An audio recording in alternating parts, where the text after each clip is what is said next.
Bueno, quizáis a parte máis complicada da nómina, bueno, sen quizáis, é o tema do cálculo das aportacións do traballador á Seguridade Social. Así que vamos a facer un monográfico. A ver se nos dá tempo no cuarto de hora. A aportación do traballador á Seguridade Social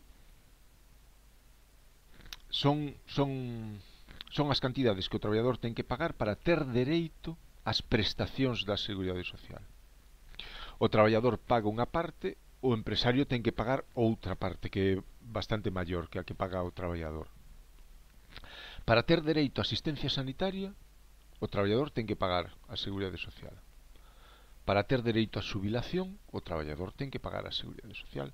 Para ter dereito a cobrar a baixa, unha prestación cando está de baixa por enfermedade común, o traballador ten que pagar a Seguridade Social. Bueno, todo isto que acabo de decir son o que se chaman as contingencias comuns. Xubilación, baixa por enfermidade común e asistencia sanitaria. Para ter dereito a estas prestacións, o traballador ten que pagar a Seguridade Social e paga un 4,7% da súa base de cotización. Mais, para ter dereito a cobrar o seguro de desemprego, a prestación por desemprego, cando o traballador perde o seu traballo, ten que pagar previamente a Seguridade Social. Bueno, pois ten que pagar, dependendo do tipo de contrato que teña, un 1,55%, un 1,55% ou un 4,7%, ou un 1,6% da súa base de contingencias profesionais. Antes falei da base de contingencias comuns, agora falo da base de contingencias profesionais, da base de accidente de traballo e enfermedade profesional. É unha base diferente. Se calcula da mesma maneira, saberemos a diferencia no cálculo, pero é unha base diferente. Son dúas bases, unha para ter dereito ás prestacións comuns, gastos por asistencia sanitaria, xubilación ou baixa por enfermedade común, e a base de accidente de traballo e enfermedade profesional, que sirve para calcular o que o traballador ten que pagar para ter cuberto, por exemplo, a prestación por desemprego. Pero tamén os gastos de formación profesional. Todos esos cursos que fai a Fundación Tripartita se financian con isto que se paga aquí, coas aportacións do traballador e da empresa a formación profesional, e que se calculan sobre a base de contingencias profesionais, a base de accidentes de traballo e enfermedade profesional, e o tipo é do 0,1%, a de formación profesional. A de desemprego, quedamos en que era 1,6 ou 1,55. Ademais, o traballador ten que pagar tamén unha cotización adicional por horas extraordinarias. Por horas extraordinarias que vai a depender que sean horas extraordinarias normales ou horas extraordinarias por causa de forza maior. Forza maior, estamos falando de forza maior, terremotos, inundacións, incendios, vale? Forza maior non é que nos teñamos que quedar porque temos un pedido moi urxente, non. Forza maior son esas situacións especiais que precisan que nos quedemos na empresa traballando, pero que non son motivadas pola actividade normal da empresa, sino por iso, por unha catástrofe. Bueno, entón, dicía que o cálculo destas deduccións se facía aplicando as porcentaxes que dicen aquí, e que en realidade temos nos apuntes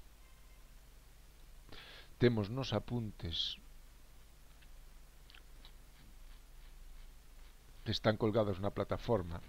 Aquí están os tipos de cotización, o que corresponden aos traballadores e o que corresponde á empresa.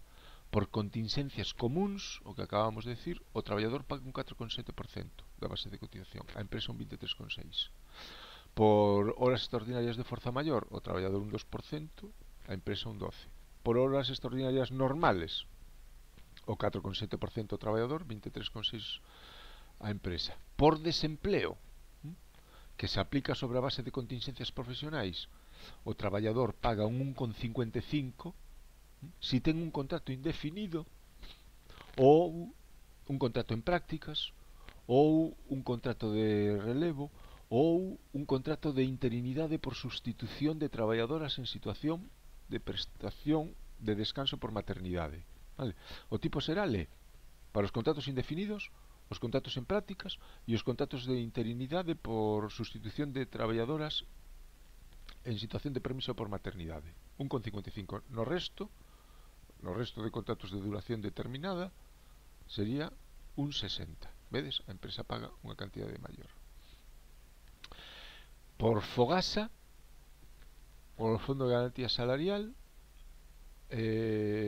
o traballador non paga nada, pero a empresa paga un 0,20%. Por formación profesional, o traballador paga un 0,1%, a empresa un 0,60%. Bueno, estas cantidades se aplican sobre as bases de cotización. Quedamos en que hai dúas bases de cotización, as de contingencias comuns e as de contingencias profesionais. As bases de contingencias comuns son para cubrir saúde senantes, asistencia sanitaria, a xubilación, as baixas por enfermedade común. O resto das contingencias, chamadas contingencias profesionais, accidentes de traballo, desemprego, formación profesional, fondo de garantía salarial, se aplican sobre a base de contingencias profesionais. Como se calculan esas bases? Bueno, pues volvamos á nómina. Bueno, aquí temos a nómina oficial. Este sería o P da nómina oficial, onde se calculan as bases de cotización. Aquí temos o corpo da nómina e aquí temos a última parte, o P. Primeiro, temos este espacio para calcular a base de contingencias comuns. A base de contingencias comuns calcúlase por suma da remuneración mensual máis o importe da prorrata das pagas extraordinarias. Ben, que é o importe da remuneración mensual? Bueno, en principio é o que cobramos no mes. Pero cuidado, sin incluir os conceptos non computables. Conceptos non computables. Temos que saber cales son a parte do que cobramos no mes, pero que non se ten en conta para o cálculo das bases de cotización. E que son? Volvemos outra vez aos apuntes. Estos son os conceptos que non temos que ter en conta para o cálculo da base de cotización, que non vamos a incluir no cálculo da base de cotización. Son estes e nada máis que estes. Todo que non sea isto se inclúe no cálculo da base de cotización. Gastos de locomoción para traballar fora do centro habitual, do noso centro de traballo. Son os gastos que temos, os gastos que o traballador ten por desplazamento para visitar a un cliente, por exemplo. Non confundir cos gastos que temos para ir ao noso centro de traballo, desde casa ao noso centro de traballo. Non. Para ir a traballar, normalmente hai en convenios colectivos que se establece un complemento, plus de transporte ou plus de distancia, que sí hai que ter en conta para o cálculo da base de cotización. Desde a última reforma laboral, antes eses tampouco se tiñan en conta. Pero bueno, o que nos interesa é o presente. Entón, os gastos de locomoción, cando vamos a visitar un cliente, e que pagamos nós e que despois a empresa nos devolve por medio da nómina, non se computan para o cálculo da base de cotización, sempre que cumplamos o requisito de aportar a justificación documental se utilizamos transporte público, ou que nos superemos a cantidade de 0,19 euros por kilómetro cando utilizamos coche propio. Cando utilizamos o vehículo propio, a empresa nos vai a pagar unha cantidade por gastos de locomoción establecido en X céntimos por kilómetro. Entón, se nos pagan máis de 0,19 euros por kilómetro, ese exceso sí que se tería en conta para o cálculo da base de cotización. Ata 0,19 euros por kilómetro está exento, non se computa. A partir de aí sí. Bueno, sin embargo, se utilizamos transporte público, as cantidades que justifiquemos. mediante as facturas do transporte do avión, do tren, do taxi, do que sea. Os gastos de estancia, os gastos de hoteles, a cantidade que justifiquemos está exente. Os gastos de manutención, as cantidades que nos dá a empresa para comer, pois estarán exentos ata estes límites que están aquí establecidos, dependendo de si pernoctamos ou non pernoctamos, e se ese desplazamento é ao estranxeiro ou non é. Se non hai pernocta, ata un máximo de 26,67 euros non computan diarios. Se hai pernocta, pois 53,34. As indemnizacións por falecemento e despido non computan, salvo que nos paguen unha cantidade maior a establecida legalmente. As melloras polas prestacións por incapacidade temporal tampouco computan. A ver, cando estamos de baixa vamos a cobrar menos do que cobramos normalmente. Hai convenios colectivos que establecen que a empresa nos complementará esa cantidade ata que cobremos o mesmo no mes en que estamos de baixa dun mes normal. Ese complemento, esa mellora que a empresa nos dá con respecto a prestación por incapacidade temporal tampouco computa. As axudas á formación tampouco computan e, atención, as horas extras. As horas extras non computan para o cálculo das bases de contingencias comuns, pero sí para a base de contingencias profesionais. Aí está a diferencia entre as dúas bases. A base de contingencias comuns non inclúe as horas extras que cobremos ese mes, pero a base de contingencias profesionais sí. Por lo tanto, podemos decir que a base de contingencias profesionais é igual a base de contingencias comuns máis as horas extras. Bueno, ahora, como se fai o cálculo? Entón, pois volvemos á nómina, quedamos en que aquí, en importe de remuneración mensual, vamos a poñer todo o que temos aquí nos devengos, excepto aquelas partidas que non son computables, as que acabamos de ver. E a continuación poñemos o importe da prorrata das pagas extraordinarias. Que é iso? Pois son sabedes que as pagas extraordinarias pois as cobramos en xuño, normalmente en xuño e en decembro, aínda que hai empresas que en convenios colectivos teñen 3 ou 4 pagas extraordinarias.